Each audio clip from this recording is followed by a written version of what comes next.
A single mother slept in her car with 3 children for 6 nights. She didn't call the police. She didn't call a shelter.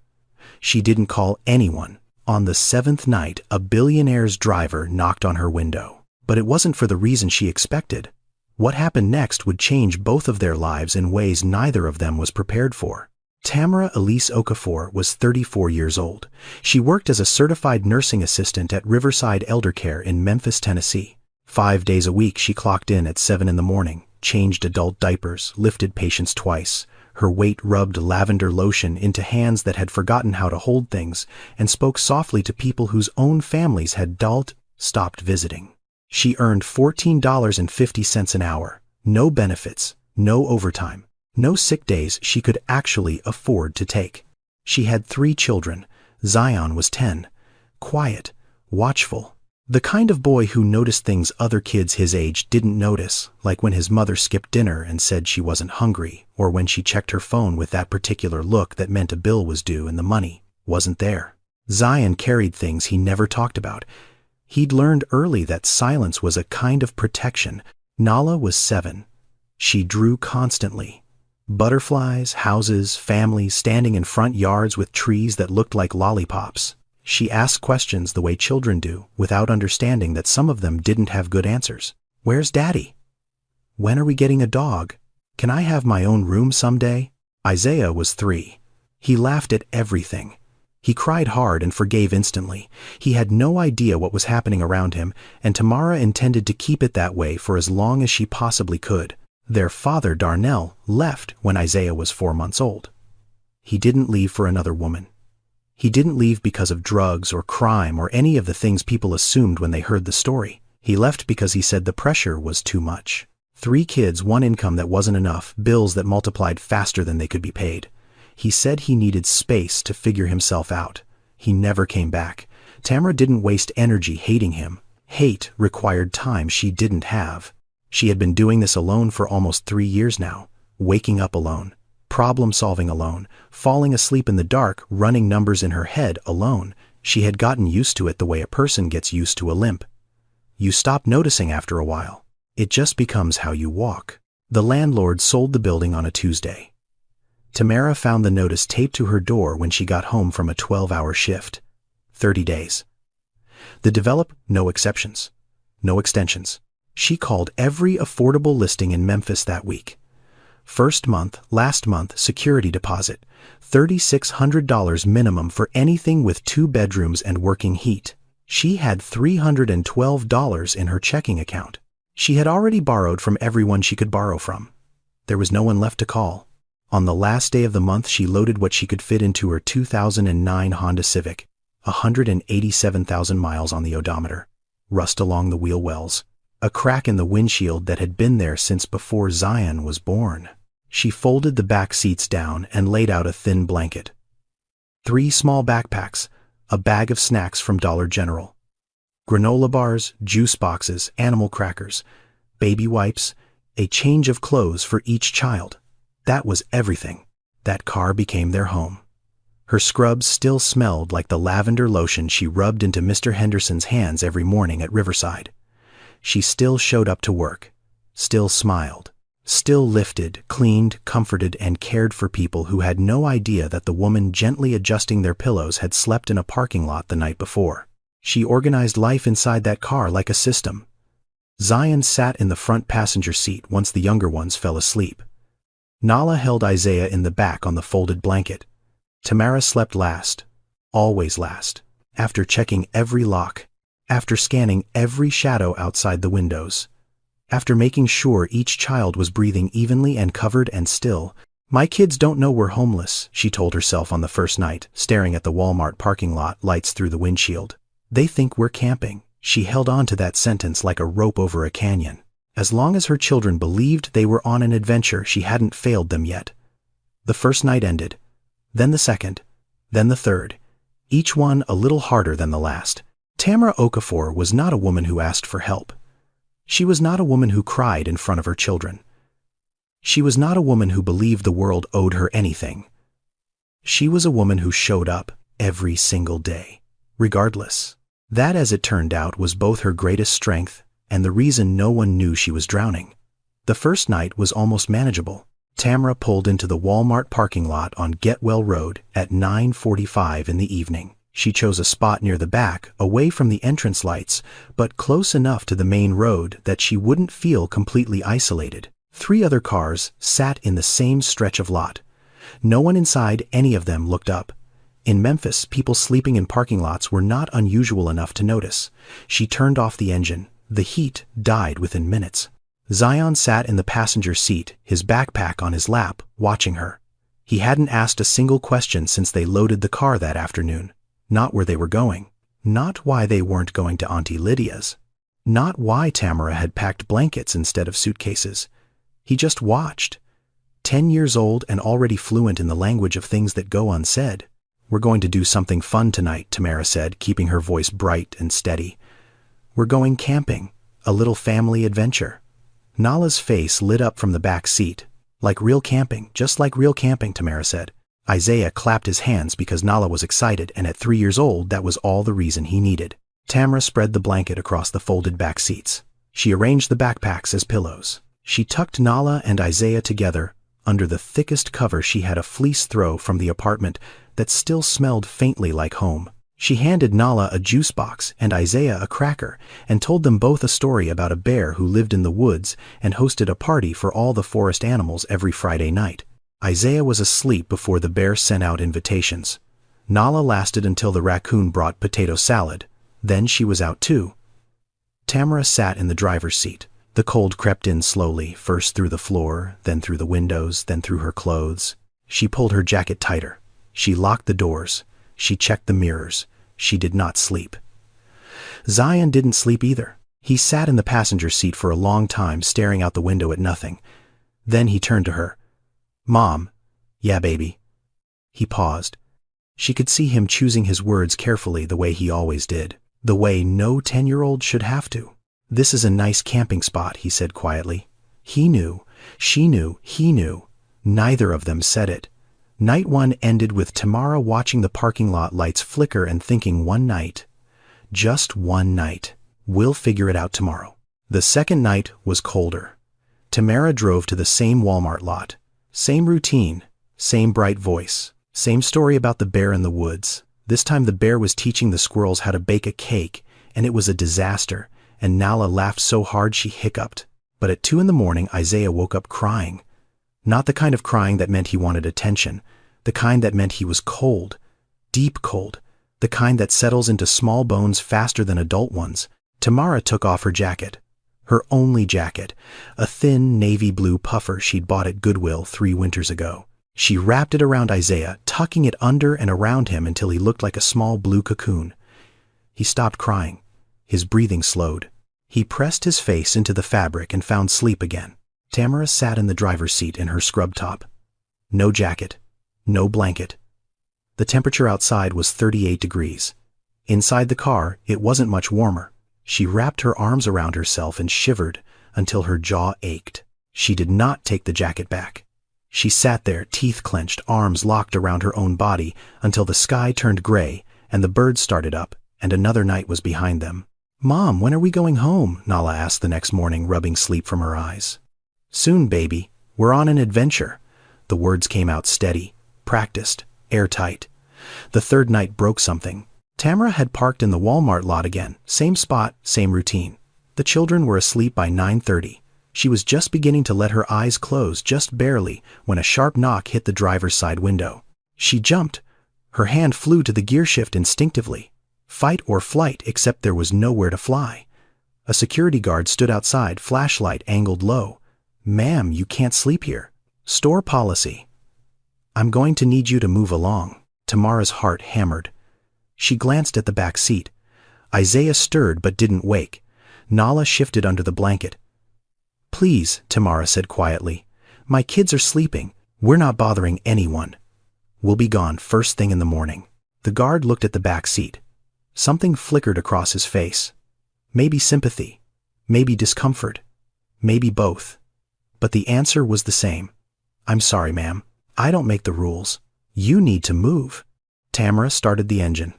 She pulled out of the lot slowly, carefully, the way you drive when your entire life is in the car and any sudden movement might wake it.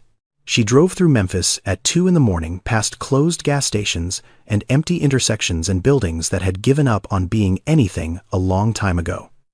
She found a church parking lot on Lamar Avenue, small, dark. A sign out front that read, "All are welcome." She hoped that included people with nowhere else to go. She parked, turned off the engine, checked the mirrors, checked the locks, checked her children. A small voice from the passenger seat. "Mom." Zion was awake. Of course he was. He'd been awake the entire time, watching her navigate the dark, watching her get told to leave, watching her find somewhere new, watching without saying a word. "It's okay, Mom. I'm not scared." 5 words. A 10-year-old boy in a parking lot at 2 in the morning telling his mother not to worry about him. That sentence hit Tamara harder than losing the apartment, harder than Darnell leaving, harder than the security guard's flashlight and the cold and the empty bank account combined, because he shouldn't have to say that. A 10-year-old should not have to reassure his mother that he's not afraid of sleeping in a car. That sentence was proof that her children knew more than she wanted them to know, that the camping story had cracks in it, that Zion was carrying weight that didn't belong to him. Tamara reached across and put her hand on his head. She didn't say anything. She just held it there, her palm against his braids, until his breathing slowed and he finally reluctantly fell asleep. 3 nights. 3 nights in a car with 3 children, and no plan, and no one to call. She was still showing up to work every morning at 7, still rubbing lavender lotion into old hands, still smiling. Night 4, things started breaking. Tamara dropped the children at the Memphis Public Library on Poplar Avenue at 9 in the morning. It was the only place she could think of that was free, warm, and open all day. She gave Zion the backpack with snacks, juice boxes, and baby wipes. She gave him her phone number written on a piece of paper, even though he had it memorized, because holding something concrete felt safer than trusting memory when you're 10 years old and responsible for 2 younger siblings. "You're in charge, baby," she said, kneeling to his level. "Keep them in the children's section. Don't leave the building. I'll be back by 6. Zion nodded. No argument, no complaint. He took Nala's hand in one of his and Isaiah's hand in the other, and walked inside like a man walking into a job he didn't apply for but couldn't afford to quit. Tamara drove to Riverside Elder Care and worked a full shift, changed sheets, cleaned wounds, spooned food into mouths that couldn't chew without help, held the hand of a 91-year-old woman named Miss Bernice, who called her baby and told her she had kind eyes. At 6:14 in the evening, Tamara walked into the library. She found them exactly where she'd left them. Nala was asleep on a chair, her head resting on a picture book about dolphins. Isaiah was in Zion's lap, clutching an empty sippy cup, his diaper heavy and unchanged, because Zion didn't have supplies and didn't want to ask a stranger. Zion looked up at his mother with eyes that were too old for his face. "We're fine, Mom." He ate all his crackers. She finished her book. Fine. The word children use when they've learned that the truth is something adults can't handle. Tamara picked up Isaiah, changed him in the library bathroom, heated a bottle of milk in the microwave at the back of the library cafe, fed him, cleaned Nala's face with a baby wipe, carried them both to the car. She sat in the driver's seat, looked at the gas gauge, quarter tank, looked at her phone, checking account balance, $281, looked at the rearview mirror, 3 children settling into position for another night in a Honda Civic. The system was holding, barely, but the threads were showing. Night 5, the system snapped. She had $8 left until payday. $8 and a car that was running on fumes. She pulled into a gas station on Summer Avenue and sat there for 4 minutes, staring at the pump, doing math that had no good answer. $8 of gas would get her to work and back for 2 days. $8 of milk and diapers would keep Isaiah fed and clean for 3 days. She could not buy both. There was no version of this equation where everyone got what they needed. She bought the milk. At 11 that night, the car died 2 blocks from the church parking lot on Lamar Avenue. Just stopped. The engine coughed once and went quiet, like it had been holding on as long as it could, and finally decided it was done. Tamara sat in the dark. Hands on the wheel. Engine silent. 3 children asleep behind her. She got out of the car, walked to the back, put her hands against the trunk and started pushing. A Honda Civic weighs about 2,900 pounds. Tamara weighed 138. She pushed anyway, one foot in front of the other, palms flat against cold metal breath, coming out in white clouds, arms shaking, legs burning, teeth clenched against the kind of exhaustion that lives deeper than muscles. She heard the passenger door open, footsteps on asphalt, then small hands pressed against the trunk beside hers. Zion, 10 years old, 62 pounds, standing beside his mother at 11 o'clock at night, pushing a car that weighed 20 times what he did. Neither of them spoke. They pushed together in silence 200 meters down Lamar Avenue until they reached the church lot. Tamara put the car in park. Zion climbed back inside. Neither of them acknowledged what had just happened. Some things don't need words. Some things are too heavy for them. Night 6. The last night before everything changed, Tamara sat in the car while her children slept and made 3 phone calls. The first was to the Memphis Family Shelter on Poplar. Full, waitlist 3 months. They took her name and told her someone would call. The second was to Safe Haven on Union Avenue. Full, waitlist 6 to 8 weeks. They gave her a hotline number and wished her luck. The third was to Covenant House. Full. They asked if she had a safe place to sleep tonight. She said yes, because saying no meant someone might call child services and losing her children was the one outcome she would not survive. She hung up. She sat in the dark. She dialed one more number. Lydia, her older sister. The last thread. Lydia answered on the 4th ring, voice heavy with sleep. "Hey, Tam. What's going on?" Tamara opened her mouth. Nothing came out at first. Then, quietly, like a confession she'd been holding inside for 6 days, she said, "Lyd, I need help. We don't have anywhere to go. I've been sleeping in the car with the kids." Silence on the other end. A long, terrible silence. "Tam," Lydia said, and her voice cracked in a way that told Tamara everything before the words arrived. "I can't take 4 more people. I'm barely making it myself. The apartment is 1 bedroom. I'm already behind on rent. I want to help you. I just don't have the room." It wasn't cruelty. It wasn't indifference. It was a woman drowning in 4 feet of water telling another woman drowning in 5 that she couldn't pull her out without going under herself. Tamara said she understood. She said it was okay. She said she'd figure something out. She hung up. The car was silent, except for Isaiah's slow breathing and the occasional rustle of Nala turning under the blanket and the distant hum of a city that didn't know she existed. For the first time in 6 nights, Tamara cried, but not out loud. She couldn't cry out loud. If she made a sound, Zion would wake up. And if Zion woke up, he'd see her. And if he saw her, he'd know that the camping trip was over and the adventure was a lie and his mother didn't have a plan. So she cried the only way she could, through her breathing, long, slow, controlled breaths, each one carrying the weight of everything she'd been holding for 6 days, her chest shaking, her hands gripping the steering wheel, her jaw locked tight. She cried in silence for 11 minutes, then stopped, wiped her face with the back of her hand, checked the mirrors, checked the locks, checked her children, still sleeping, still safe, still believing in a camping trip that never existed. Night 6 ended. 14 hours from now, someone would knock on her window. But Tamara didn't know that yet.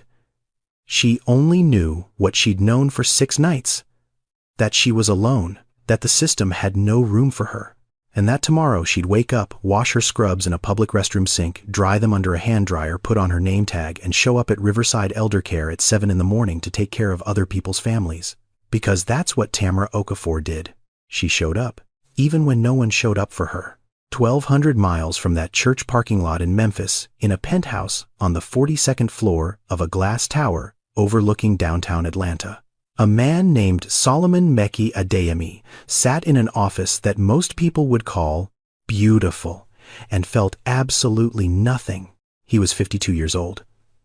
CEO of Adeyemi Capital Group, a real estate investment firm valued at $4.2 billion.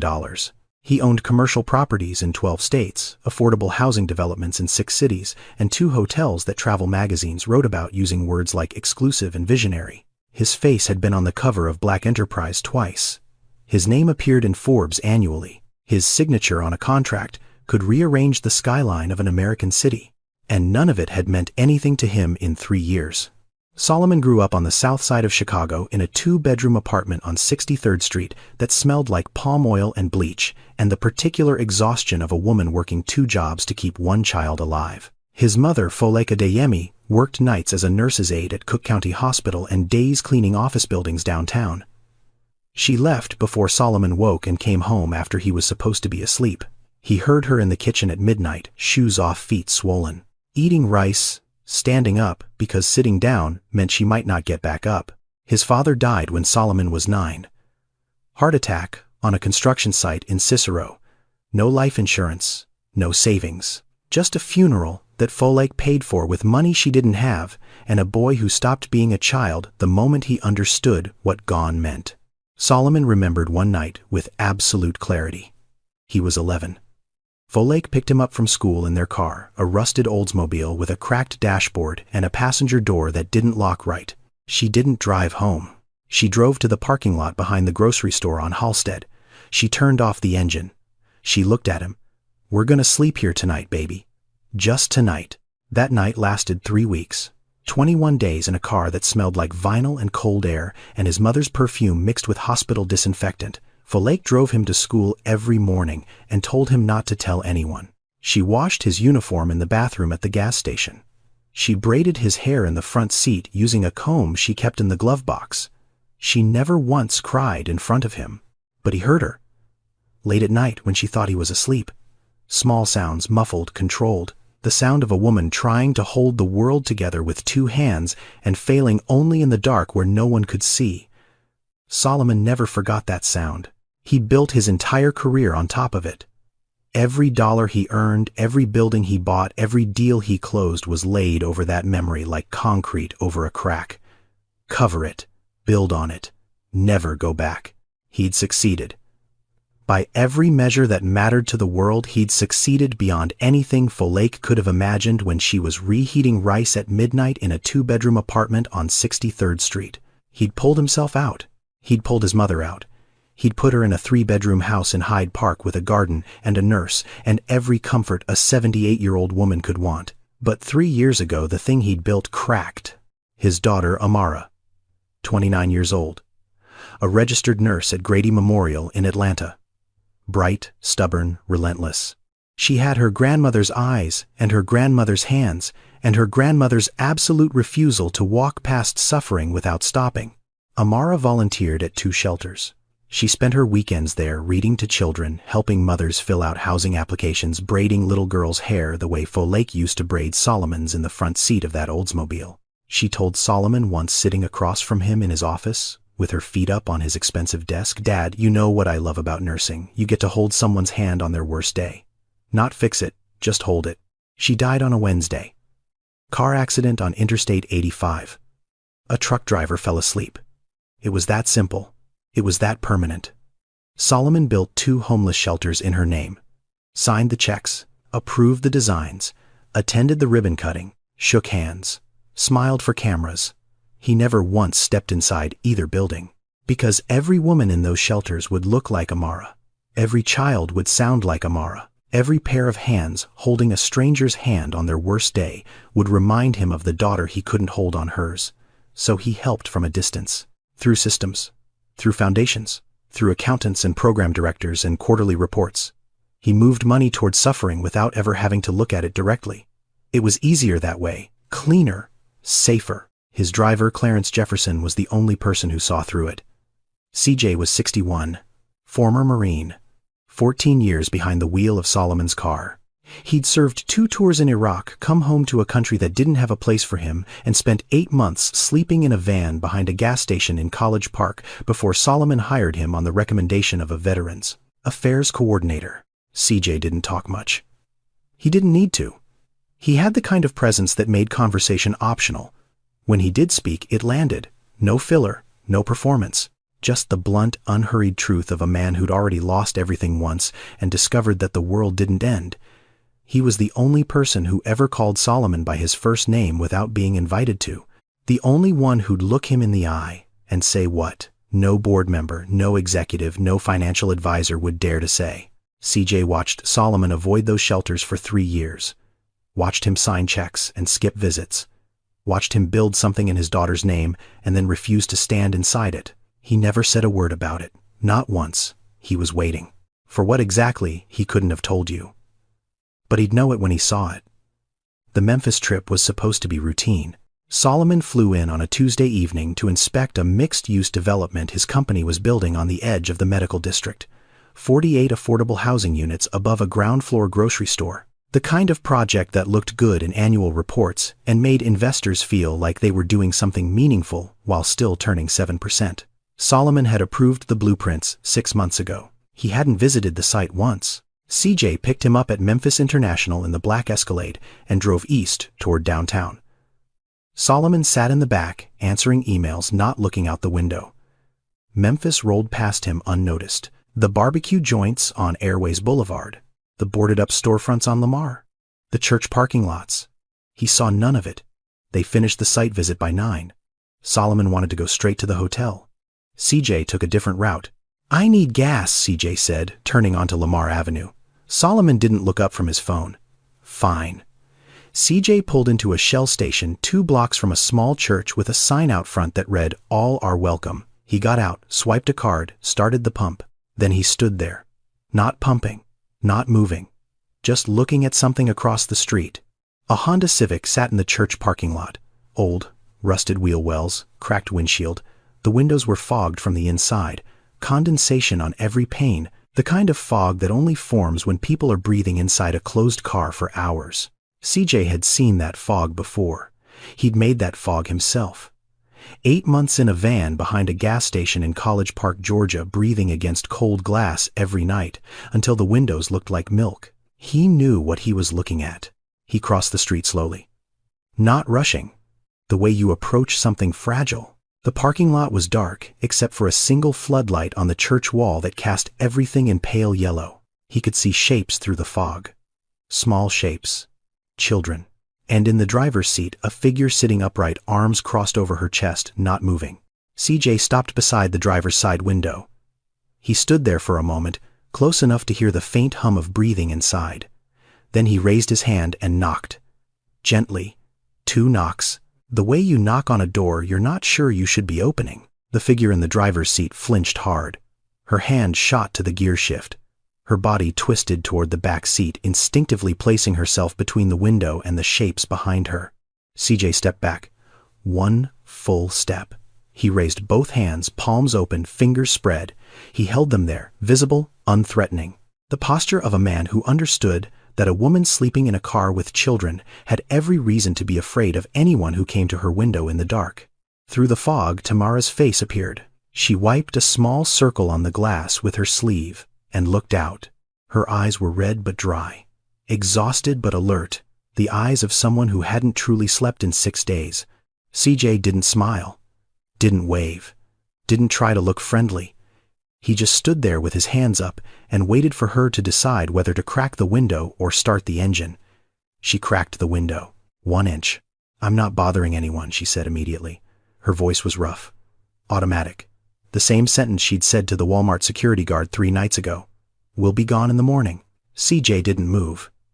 "How long?" he asked. His voice was quiet, not soft, not gentle, quiet. The voice of a man who was asking a question he already knew the answer to. Tamara's jaw tightened. "We're fine." "I didn't ask if you're fine. I asked how long." Silence. The car's engine ticked in the cold. Somewhere behind Tamara, one of the children stirred. A small sound, the sound of a body shifting under a thin blanket. 6 nights, Tamara said. CJ looked at her for a long moment. His eyes moved to the back seat. He couldn't see clearly through the fog, but he could count. 3 shapes, small, one of them very small. He nodded once, then he turned around and walked back across the street. Tamara watched him go. She expected that. People looked, people asked, people walked away. That was the pattern. That was always the pattern. CJ walked to the Escalade. He opened the rear passenger door. Solomon was still looking at his phone, the screen casting blue light across his face. CJ leaned in. His voice was steady. "There's a woman in that car with 3 kids. She's wearing nurse scrubs. She's been out here 6 nights. Solomon's thumb stopped scrolling. He didn't look up immediately. His hand just froze, hovering over the screen the way a body freezes when it hears something it wasn't ready for. CJ waited. Solomon looked up. His face was unreadable. The face of a man who'd spent 3 decades learning how to keep his reactions behind glass. "What do you want me to do about it?" The question wasn't cold. It wasn't dismissive. It was the question of a man who'd been avoiding exactly this moment for 3 years and knew it. CJ didn't blink. "I don't want you to do anything. I'm telling you what's there." He closed the door, walked back to the pump, finished fueling, got in the driver's seat, started the engine. The Escalade sat in the gas station lot, engine running, heat blowing. Solomon in the back seat. The Honda Civic 50 yards away, fogged windows, 3 children, a woman in scrubs who'd been sleeping upright for 6 nights. Solomon stared at the Civic through the Escalade's tinted glass. His chest felt tight, not the tightness of a heart attack or anxiety. The tightness of something pressing against a wall he'd built a long time ago, pressing slowly, steadily, the way water presses against a dam before the first crack appears.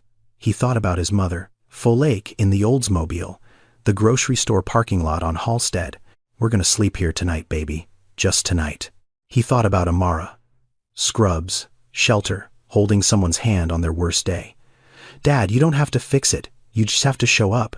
He thought about 2 shelters with his daughter's name on the front that he'd never stepped inside. 2 buildings he'd paid for and run from. 2 attempts to honor her memory without actually doing the one thing she'd have wanted him to do. Look at it. Stand in front of it. Don't turn away. Solomon opened his door. The night air hit him immediately. Cold, damp.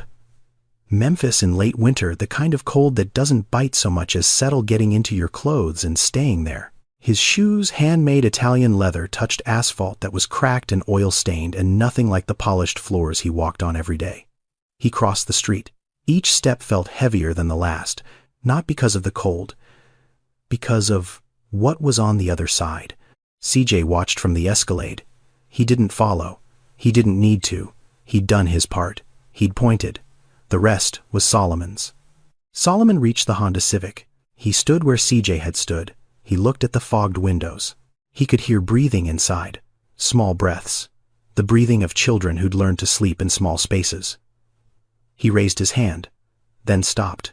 His daughter's voice, clear as a phone call. "Dad, you just have to show up." He knocked. Tamara's face appeared at the window again. She'd barely settled back down from CJ's visit. Now someone else.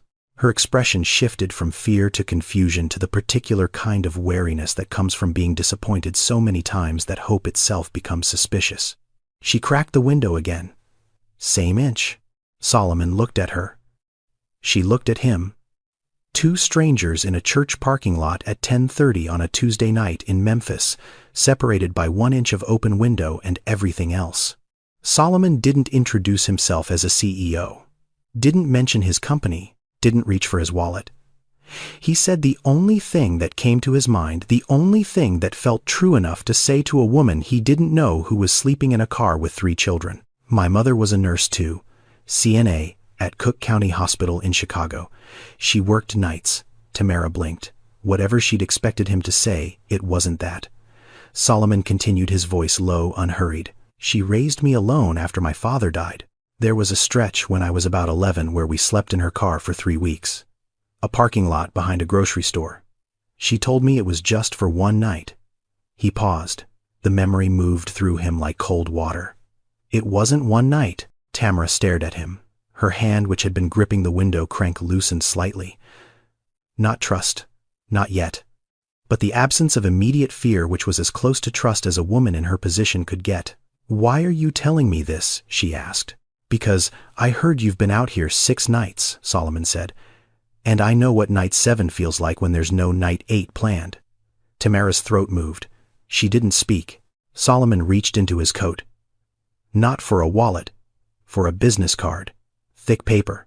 Raised letters. A phone number. He held it at the edge of the open window. "There's a hotel room booked for tonight. Marriott on Union Avenue. 2 beds. It's already paid for. Your name is at the front desk. Take your children somewhere warm. Sleep in a real bed. Tomorrow morning, if you want, we can talk about what happens next. If you don't want to throw this card away and I'll never come back. Your choice. No conditions. No strings." Tamara looked at the card. then at him, then at the back seat where 3 children were curled together under a blanket that wasn't thick enough for a Memphis winter. "How do I know this isn't a trick?" she said. Her voice wasn't hostile. It was tired, the question of a woman who had learned that people who offered help usually wanted something. "You don't," Solomon said. "I'm a stranger. You have every reason not to trust me. All I can tell you is that my mother slept in a car with me 40 years ago and nobody knocked on her window. I'm knocking on yours." Silence. A long one. Tamara's eyes moved between the card and the back seat and the man standing in the dark outside her window. Then Isaiah coughed. Not a big cough, a small one. The wet, rattling cough of a 3-year-old whose lungs had been breathing cold air for too long. The kind of cough that starts small and doesn't stay small. Tamara's hand moved. She took the card. Her fingers were cold and rough and trembling, and when they brushed against Solomon's hand, he felt the chill in them like an accusation against every warm building he'd ever owned. "My kids come first," she said. It wasn't a statement to Solomon. It was a statement to herself, a compass reading, a reminder of the only principle that hadn't bent in 6 days of breaking. They always come first. "I know," Solomon said. He stepped back. Tamara looked at the card one more time. Then she started the engine. It caught on the 3rd try. She pulled out of the church parking lot slowly, the way she always drove, carefully, protectively, like the car was made of glass and everything inside it was irreplaceable. Solomon stood in the empty lot and watched the taillights disappear down Lamar Avenue. The cold pressed against him. His hands were shaking, not from the temperature. CJ pulled the Escalade alongside him. Solomon got in. Neither of them spoke for a full minute. Then CJ said quietly, without looking in the mirror, Amara would have knocked first. Solomon closed his eyes. Yeah, she would have. They drove to the hotel in silence. The Marriott on Union Avenue was not the Four Seasons. It was not a penthouse. It was a clean, ordinary hotel with a lobby that smelled like coffee and carpet cleaner and the particular neutrality of a place designed to feel like nowhere in particular. Tamara pulled into the parking lot at 11:14. She sat in the car for a full 3 minutes before turning off the engine. She looked at the card again. She looked at the hotel. She looked at her children asleep in the back, unaware that anything had changed. Then she got out. She lifted Isaiah first, his body warm and limp against her shoulder, his cough quiet for now. She woke Nala, who stumbled out half asleep, clutching the fleece blanket. Zion got out last. He stood beside the car and looked at the hotel the way a person looks at something they're not sure is real. "Mom, where are we?" Tamara swallowed. "A new camping spot, baby. A really nice one."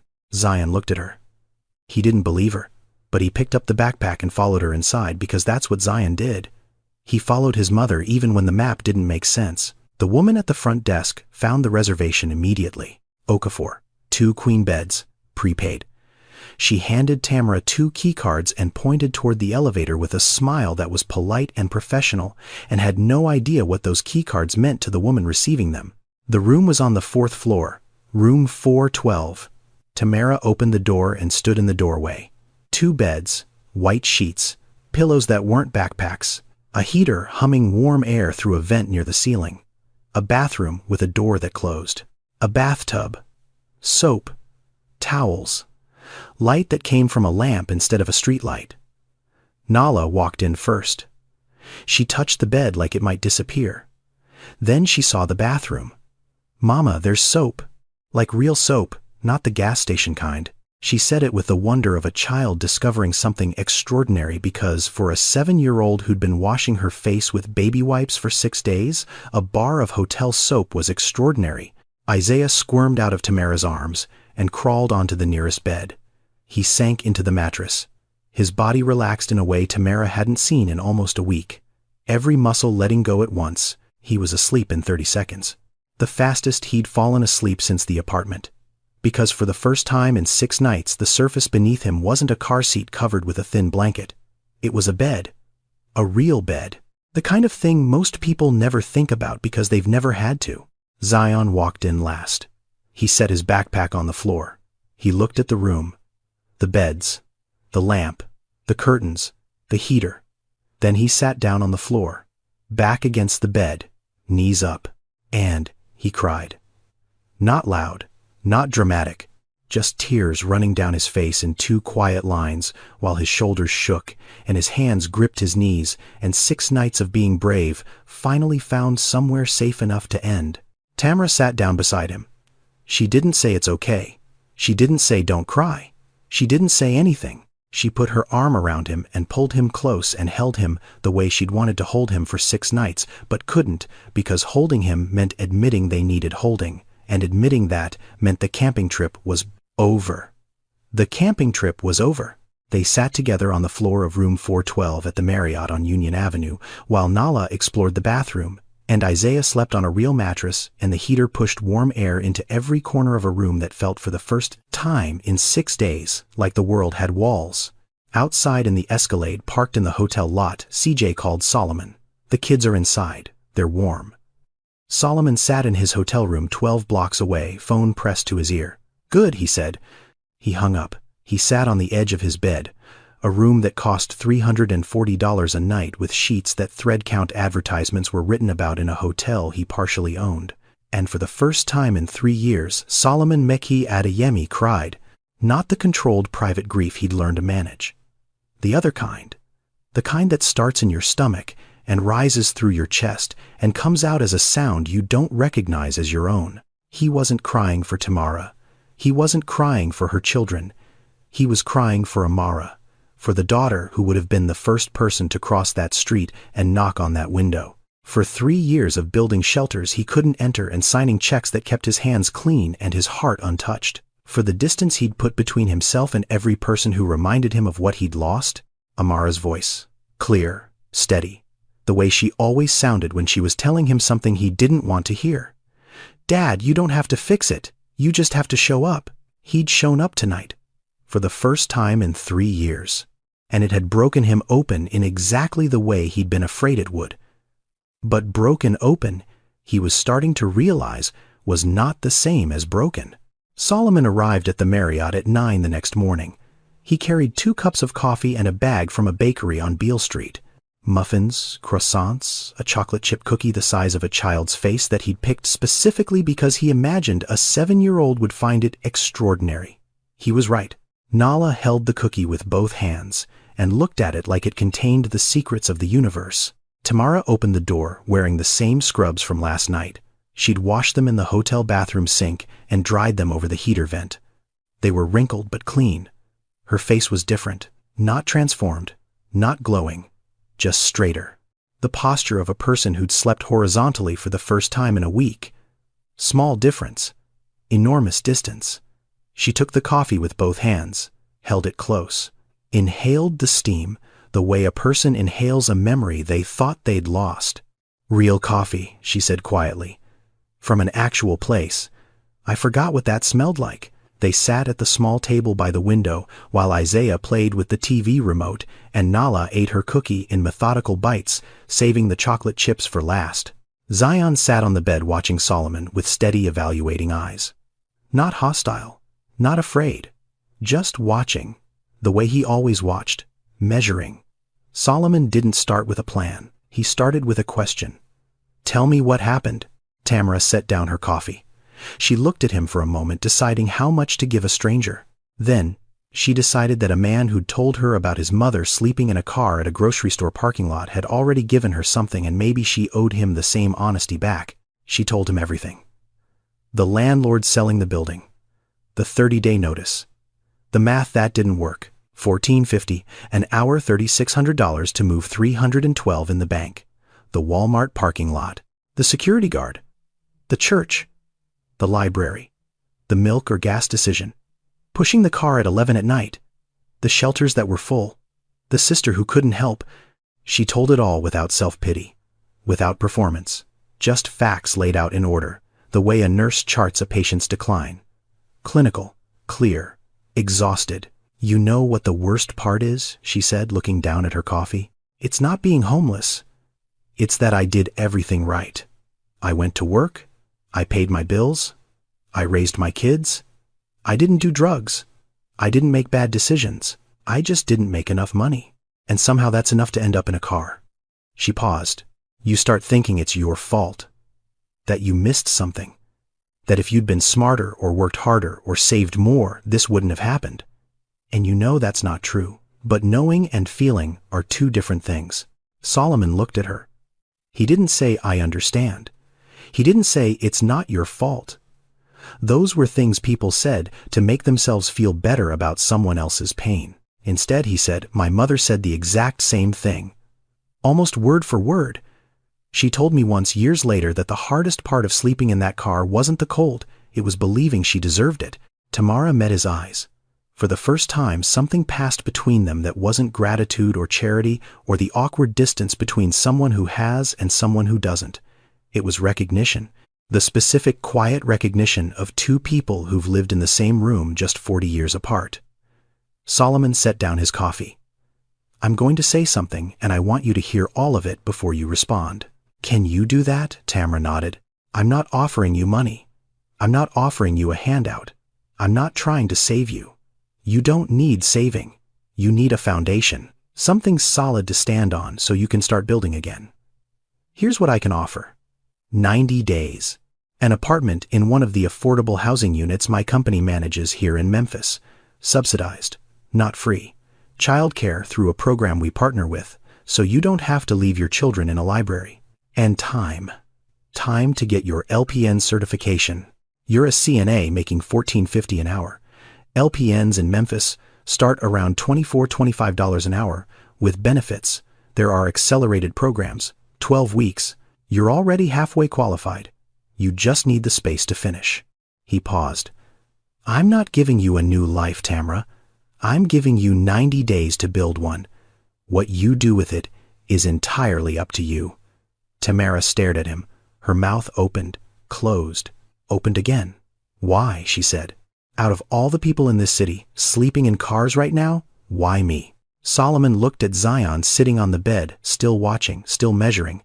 He looked at Nala chocolate on her fingers drawing something on the hotel notepad. He looked at Isaiah pressing every button on the remote with the dedication of a scientist conducting critical research. Because my mother was you, he said. 40 years ago. Same job, same car, same math, that didn't work, and nobody came for her. Nobody knocked on her window. She got out on her own, but it took years. Years she didn't have to waste. Years my childhood didn't have to lose. He paused. And because my daughter would have been the first person across that street last night, she would have knocked before CJ did. She would have sat right where I'm sitting and said exactly what I'm saying. And she's not here to do it, so I'm doing it for her. Tamara looked down at her coffee. Tears ran down her face and dripped onto the table, and she didn't wipe them away. Not because she'd stopped caring, because for the first time in 6 nights she was in a room where crying was allowed. My kids come first, she said, her voice breaking. Whatever this is, whatever happens, they come first. They always come first. I know, Solomon said. That's exactly why I'm here. The apartment was on the 2nd floor of a building called Parkway Commons on South 3rd Street. 2 bedrooms. Laminate floors. Small windows. A kitchen with a stove that worked and a refrigerator that hummed and cabinets that were empty but waiting. It wasn't beautiful. The carpet was builder grade. The countertops were laminate. The light fixtures were the kind that come standard in every affordable unit in every city in America. But it had a lock on the front door. It had heat that came through vents in the ceiling. It had walls that didn't move. Tamara carried Isaiah in first. He was asleep on her shoulder, his face pressed against her neck, his breathing slow and even. Nala walked in behind her, spinning in the middle of the living room, arms out, testing how much space there was. This is ours, all of it, Tamara said. Nala ran to the kitchen, opened every cabinet, counted the drawers, turned the faucet on and off 3 times just to watch the water come out. Mama, the water works. She said it like she was reporting a miracle. Zion stood at the door to the smaller bedroom. He didn't go in right away. He stood there, one hand on the frame, looking at the empty room. A window, a closet, carpet, nothing else. But it was his. This is mine, he asked, turning to Tamara. Yours. He didn't say anything else. He walked inside. He touched the wall with his palm flat like he was checking if it was real. Then he closed the door. Gently. Not a slam. A careful, deliberate close. The sound of a boy choosing privacy for the first time in his life. Tamara heard crying through the door. Small, quiet. The way Zion always cried. She put her hand on the doorknob, then she took it off. She stepped back. She let him have the one thing he'd never had. A room where he could feel something without anyone watching. She stood in the hallway, hand over her mouth, tears running down her face, and let her son cry alone for the first time. Because he deserved a door that closed. Because 10-year-olds shouldn't have to be brave every single second of every single day. The next morning, Tamara enrolled in the LPN Accelerated program at Southwest Tennessee Community College. Classes 3 evenings a week, 6 to 10. Clinical rotations on Saturdays. 12 weeks total. She still worked her CNA shift at Riverside from 7 to 3. She still came home, made dinner, helped Nala with homework, bathed Isaiah, read stories, tucked them in. Then she studied.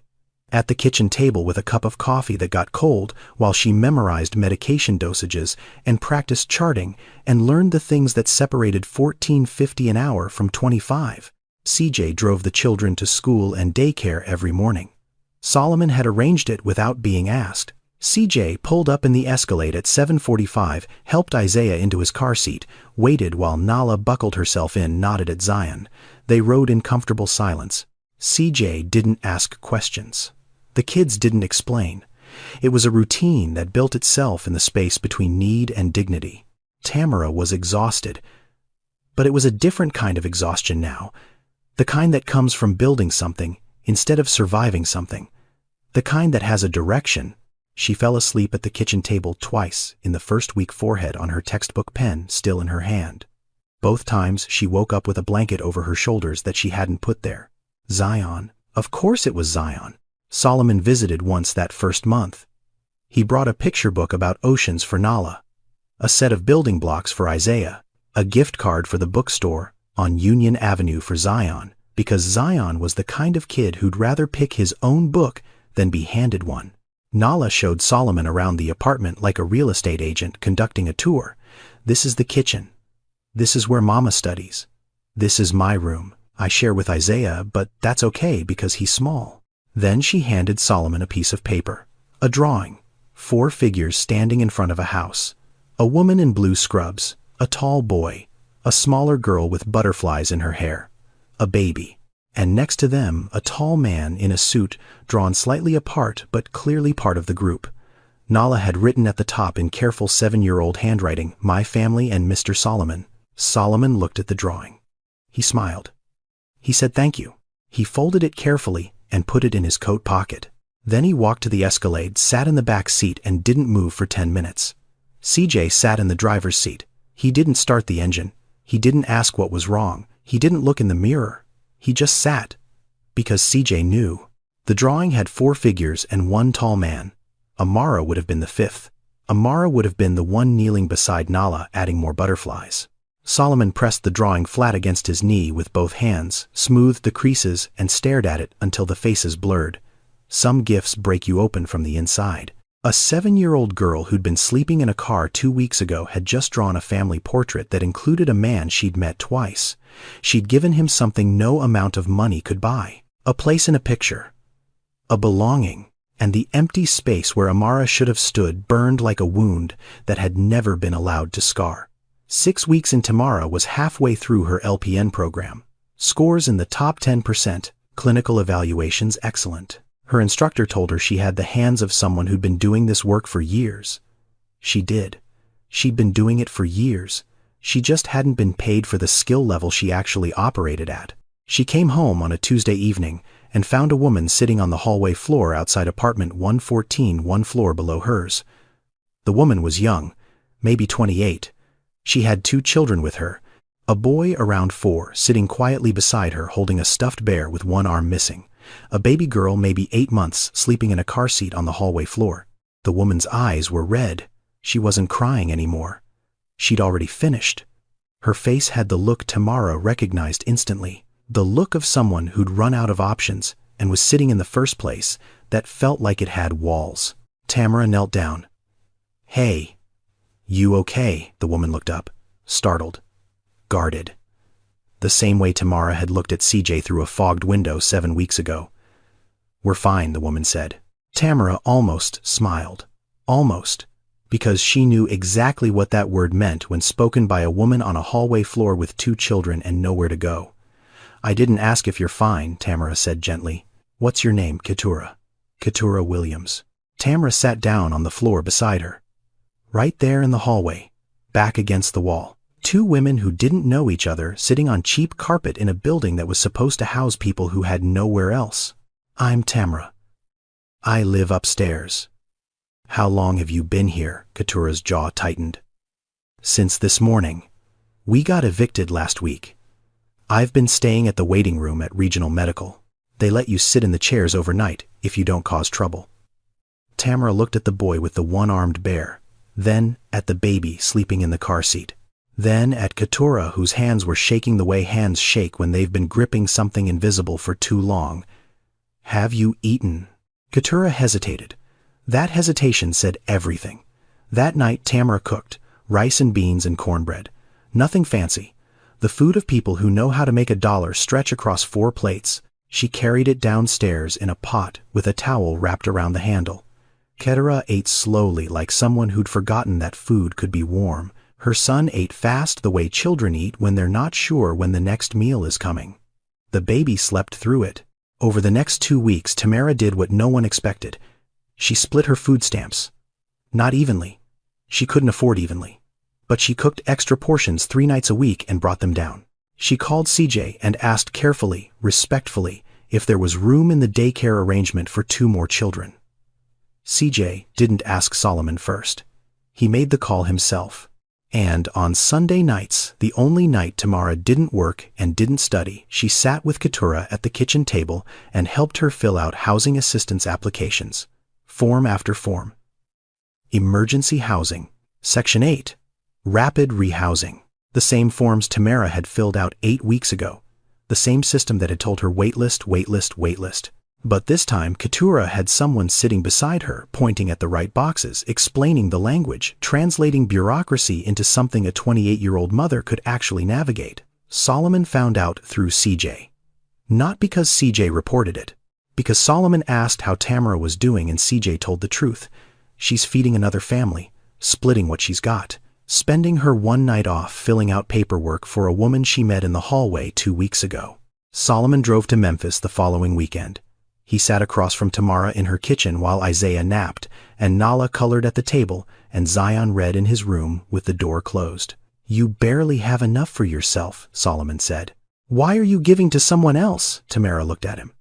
She didn't hesitate. She didn't think about it. The answer came out the way truth does. When it's been living inside you so long, it doesn't need rehearsal. Because 7 weeks ago, I was her.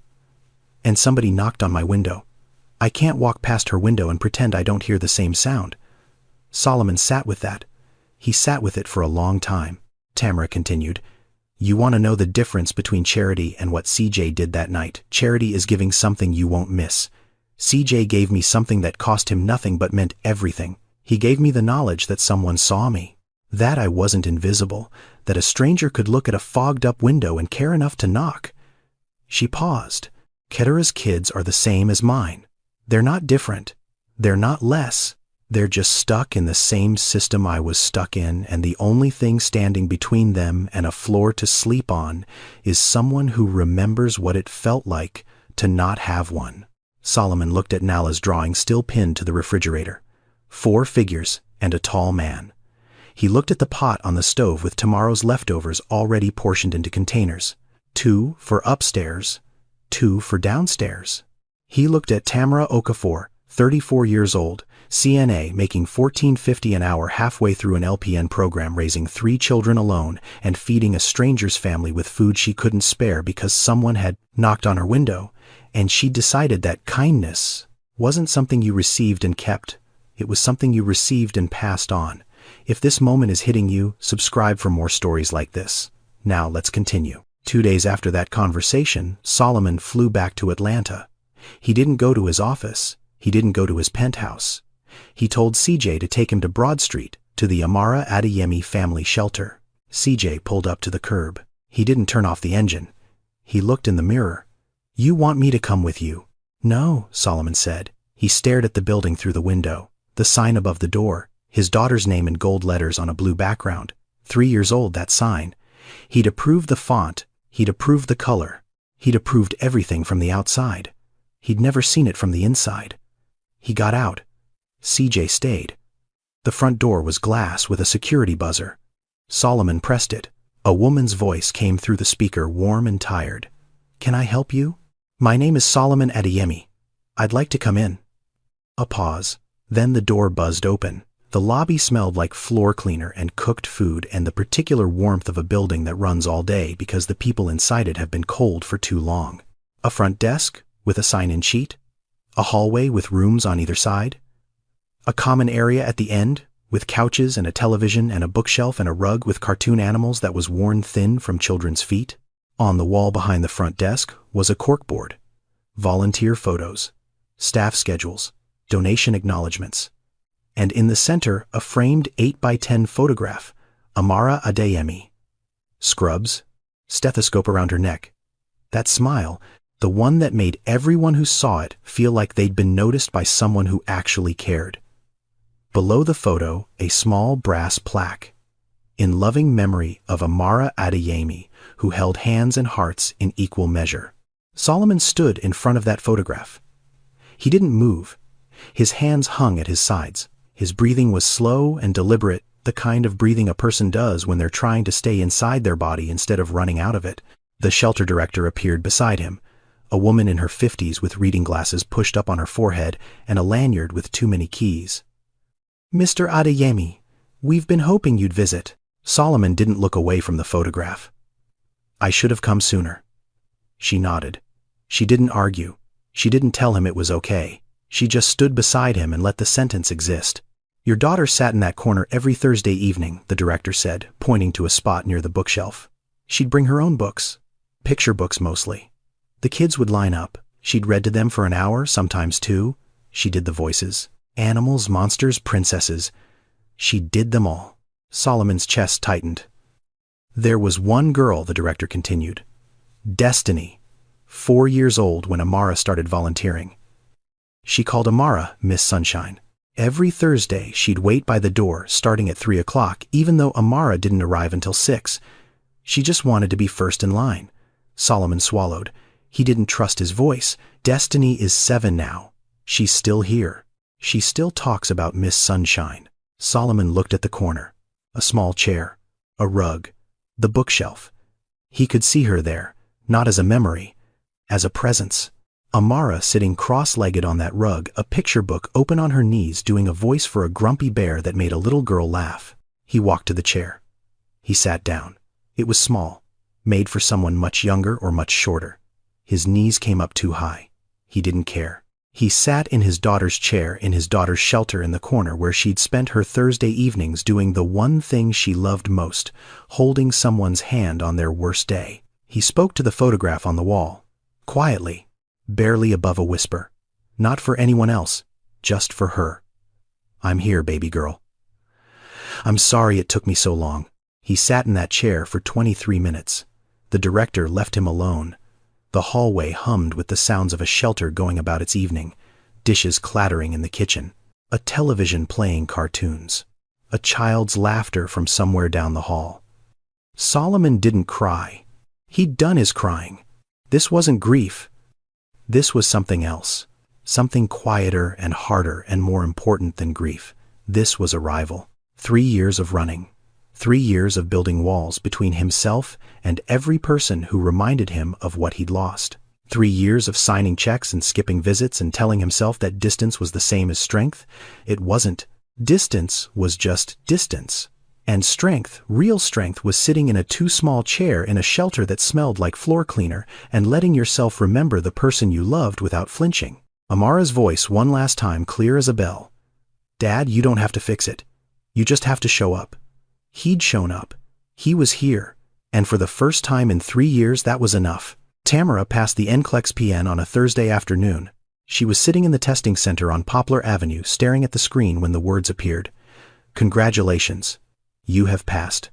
She read it twice, then a third time. Then she closed her eyes and pressed her hands flat against the desk and breathed. 12 weeks. 63 exams. 412 flashcards she'd made by hand at the kitchen table after the kids were asleep. Clinical rotations where she'd worked 16-hour days on top of her CNA shifts and still come home to help Nala with her spelling words. Nights where the textbook blurred because her eyes couldn't stay open, but she turned the page anyway because turning the page was the only thing between $14.50 an hour and $25. She walked out of the testing center into the parking lot. The sun was low. The air was warm. Memphis, in early spring, the kind of evening that smells like cut grass and possibility. The Honda Civic was parked in the third row. She'd kept it. Not because she needed it, because she needed to remember. Tamara opened the driver's side door and sat down. She didn't start the engine. She just sat there, hands on the wheel, the way she'd sat for 6 nights in a church parking lot with 3 children breathing behind her. She looked at the back seat. The blanket was gone. The backpacks were gone.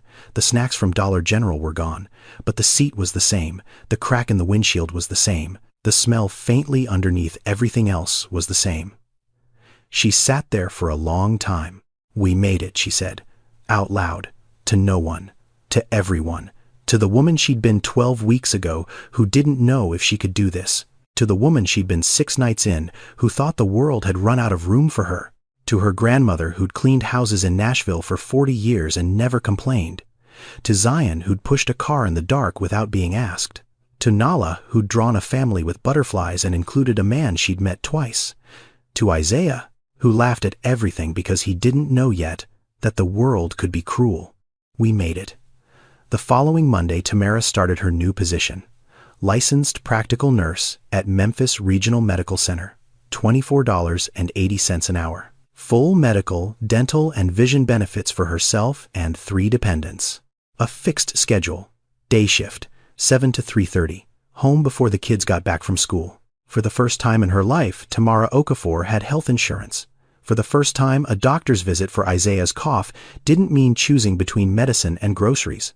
For the first time, she looked at a paycheck, and the number on it was larger than the number she owed. She paid rent on the apartment herself starting month 4. Full amount, no subsidy, no assistance. Her name on the lease, her name on the mailbox, her name on the utility bill that arrived every month like proof that she existed in a system that had once pretended she didn't.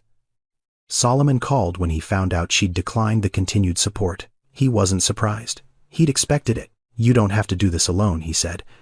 "The offer stands as long as you need it." Tamara's voice was steady. "You gave me 90 days. I'm giving myself the rest." Silence on the line. Not awkward, respectful. The silence of a man recognizing that the strongest thing he could do was step back. "Then," Solomon said quietly, "the 90 days was never about the apartment, Tamara. It was about you believing you deserved a foundation to stand on." Tamara looked around her kitchen. Nala's drawings on the refrigerator. Isaiah's blocks scattered across the living room floor. Zion's basketball shoes by the front door muddy from practice. A pot of rice on the stove. A textbook on the counter that she no longer needed but hadn't put away yet because it reminded her of what she'd done. "I know," she said, "and I'm standing. My kids have a home, a real one, with their names on the mailbox." 1 year later, Zion made the basketball team at Ridgeway Middle School. 6th grade, starting point guard. He wasn't the tallest, he wasn't the fastest, but he was the most aware. The coach said he played like someone who'd spent his whole life watching, reading people, anticipating what they'd do before they did it. The coach didn't know how right he was. The first game of the season, Tamara sat in the bleachers with Isaiah on her lap and Nala beside her drawing the court in her sketchbook. Zion walked out in his jersey. Number 7, blue and white. His last name printed across the back in block letters. Okafor. He stopped at the edge of the court, looked down at the jersey, touched the letters with his fingertips. Then he stood still for 5 seconds, not nervous, not performing, just reading his own name on something official, something that belonged to him, something that said he was part of something larger than a car in a parking lot. Then he ran onto the court, and he played like a kid who finally had room to be a kid. Nala entered the school art contest.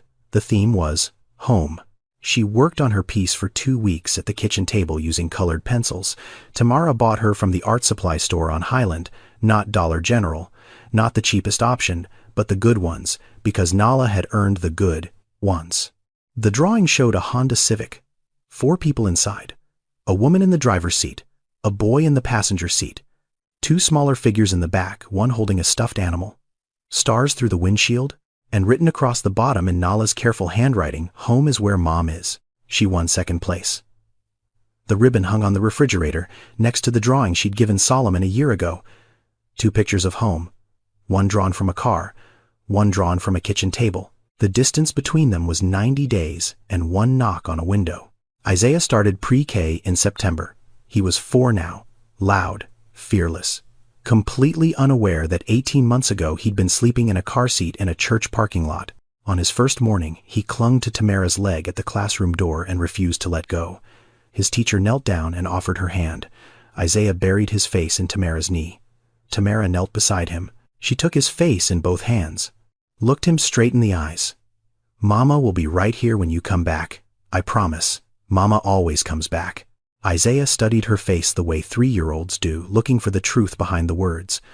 Whatever he found was enough. He let go. He took the teacher's hand. He walked inside without looking back. Tamara stood in the hallway for a moment after the door closed. She pressed her back against the wall. She breathed. "Mama always comes back." She'd said it like a promise. It was. It had always been.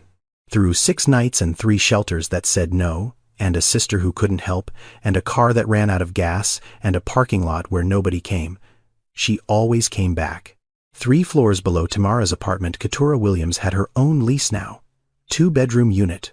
Her son started kindergarten at the same school as Isaiah. She was enrolled in the CNA program at Southwest Tennessee, the same school Tamara had attended. She studied at her kitchen table at night the way Tamara had studied, with cold coffee and flashcards, and the particular determination of a woman who'd been given a chance and refused to waste it. The chain had not stopped. CJ knocked on Tamara's window. Tamara knocked on Keturah's door. Keturah would knock on someone else's eventually. That's how it works. Kindness doesn't expire. It compounds. Solomon flew to Chicago on a Friday evening. Folake Adeyemi was sitting at her kitchen table in the house on Harper Avenue in Hyde Park when he arrived. 78 years old, small, alert, a cup of ginger tea in her hands and reading glasses pushed up on her forehead. She looked exactly the way she'd always looked to Solomon, like a woman who'd seen everything the world could throw and decided to outlast it through sheer refusal to sit down. She hugged him at the door the way she always did. Both arms, full grip, the hug of a woman who'd spent too many years working too many hours to take physical contact for granted. They sat at the table.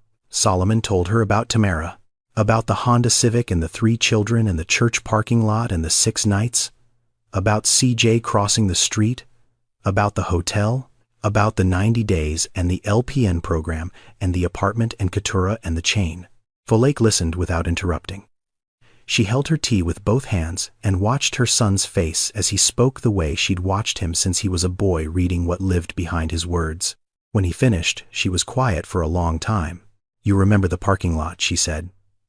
Solomon nodded. "The grocery store on Halstead. I told you that night, just tonight," Folake said. Her voice was steady, but her eyes were wet. "But it wasn't just one night." "I know, Mama." 3 weeks, Folake said. 21 nights. And every morning I drove you to school and I prayed you wouldn't tell anyone. I prayed you wouldn't be ashamed of me. I prayed you'd forget." Solomon reached across the table and took her hand. Her fingers were thin and warm and strong, the same hands that had braided his hair in the front seat of an Oldsmobile using a comb from the glove box. "I didn't forget," he said. "I know you didn't," Folake said. "That's why you stopped." Solomon looked at her. "You didn't help that woman because you're rich, Solomon." Folake's voice was clear and precise, the way it always was when she was saying something that mattered. "You helped her because you remember. That's the only difference between people who help and people who walk past. Memory. You remember what it sounded like when I cried at night and thought you were sleeping? You remember what the car smelled like. You remember what it felt like to be a child who knew his mother was pretending. And when you saw that woman in that car with those children, you remembered. And you couldn't walk past." Solomon's throat tightened. He squeezed her hand. "Amara would have loved Tamara," he said quietly. Folake smiled, the kind of smile that holds grief and pride in equal measure. Amara did love Tamara, she said. She loved every person like Tamara she ever met. Every mother in those shelters. Every child sleeping on a floor. Every woman pretending everything was fine while the walls came down around her. That's why she became a nurse. That's why she volunteered. That's why she sat in that corner every Thursday and read picture books until her voice was hoarse. Folake paused. She looked at her son. And that's why you are who you are now. Not because of the money, not because of the company, because you remember. Because Amara remembered. Because I remembered. We are people who remember Solomon. That's what I gave you. Not wealth, not opportunity, memory. The memory of what it's like to need help and not have it. And the choice every single day to make sure someone else doesn't have to carry that same memory alone. Solomon sat with his mother in the kitchen in Hyde Park, holding her hand across a table that had held 40 years of meals and conversations and prayers, and felt something settle inside him that had been unsettled for 3 years. Not closure. He didn't believe in closure. Closure was a word for people who'd never lost someone that mattered. But something close. Something like peace. The kind of peace that comes from knowing that the people you love don't disappear when they die. They live in what you do next. Folake squeezed his hand one more time. Now finish your tea, she said. It's getting cold. Tamara drove to work on a Tuesday morning in early March. 5:45. The streets were empty. Streetlights still on. The radio played low, something soft, something that sounded like the kind of song you'd hear in a kitchen where someone was cooking and didn't care if anyone was listening. She took Lamar Avenue, the same route she'd driven 100 times before, past the gas station where CJ had stopped, past the Shell where a man in an Escalade had sat in the back seat and decided to cross a street, past the church with the sign that said, "All are welcome." She slowed down. In the church parking lot, a car sat alone. An old sedan. Windows fogged from the inside. Condensation on every pane. The same fog that only forms when people have been breathing inside a closed space for hours. Tamara pulled over. She turned off the engine. She sat there for a moment, hands on the wheel, looking at that car. She thought about CJ, standing outside her window in the dark, hands raised, palms open. "I didn't ask if you're fine. I asked how long." She thought about Solomon. My mother was a nurse too. She thought about Keturah, about food stamps split in half and Sunday nights spent filling out forms. She thought about Zion, 10 years old, pushing a car down Lamar Avenue in silence. About Nala asking when they were going home. About Isaiah's cough in the cold. She thought about 6 nights. About 3 children who thought they were camping. About a knock on a window that changed everything. Tamara opened the door. She stepped out into the early morning air. Memphis in March. Cool but not cold. The sky just beginning to lighten at the edges. She walked across the parking lot. Her nurse's shoes were quiet on the asphalt. Her scrubs were clean. Her badge was clipped to her chest. Tamara Okafor, LPN, Memphis Regional Medical Center. She reached the car. She stood beside the driver's side window. She could see shapes through the fog. She could hear breathing. She raised her hand. And she knocked. Solomon didn't save Tamara. CJ didn't save Tamara. Tamara saved herself. What they gave her wasn't money or a home. It was 90 days of believing she was worth standing on solid ground. And what Tamara gave back was something no amount of money could buy. Proof that kindness doesn't stop with the person who receives it. It moves. It knocks on the next window. It remembers. 6 nights in a car. 3 kids who thought they were camping. 1 knock on a window. That's all it took. Not to change a life, but to remind someone their life was worth changing. Thank you for watching. If this story reminded you that small acts of kindness can rewrite someone's future, share it with someone who needs to hear it. Subscribe. See you in the next one.